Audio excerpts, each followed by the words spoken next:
তোমার পার্টনার তোমার কাছে কি চায়, চলো দেখে নিই এই মুহূর্তে তোমার পার্টনার তোমার কাছে কি চায়।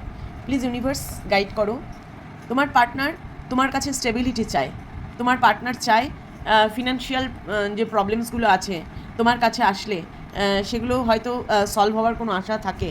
তো তোমার কাছে তোমার পার্টনার ইমোশনাল স্টেবিলিটি চায়, ফিনান্সিয়াল স্টেবিলিটি চায়, এইস অফ কাপস, প্রচুর ভালোবাসা চায়, কেয়ারিং চায়। ও চায় তুমি ওকে কেয়ার করো সারা দিন রাত, এবং কেয়ারটা অবসেসিভ যেন না হয়ে যায়।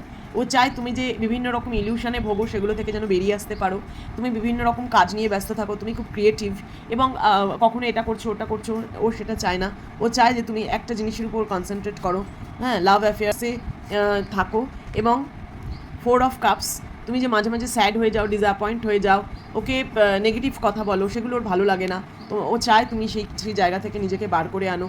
হ্যাঁ, দেখেছো, তুমি সবসময় স্যাড এনার্জিতে চলে যাও, নেগেটিভ চিন্তা করো, একদমই সেটা ওর ভালো লাগে না। তুমি ভাবো, তুমি হয়তো ওকে রিলেশনশিপ নিয়ে বলো এই রিলেশনশিপের কোনো ফিউচার নেই, সেটা কিন্তু তার ভালো লাগে না। দ্য মুন, দেখেছো, তুমি সব কিছু গোপন করে রাখো, তুমি প্রচুর ক্রিয়েটিভ, প্রচুর ক্রিয়েটিভ, খুব সুন্দর আঁকতে পারো।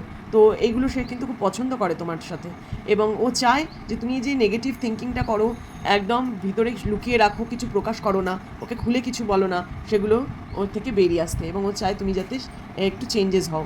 এবং দেখবো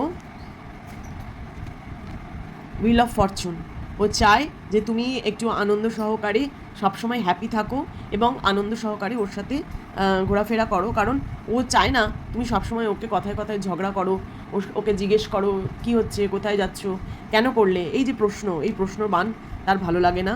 হ্যাঁ, এবং এই যে স্যাড, বারবার এটাই ইন্ডিকেট করছে ইউনিভার্স যে তুমি যে স্যাড এনার্জিতে থাকো, নেগেটিভ এনার্জিতে থাকো, সেটা কিন্তু ও চায় তুমি বাইরের জগতে মেশো, এগিয়ে আসো, এবং তুমি সবার সাথে মেলামেশা করো। Please claim this energy and give thank you two universe.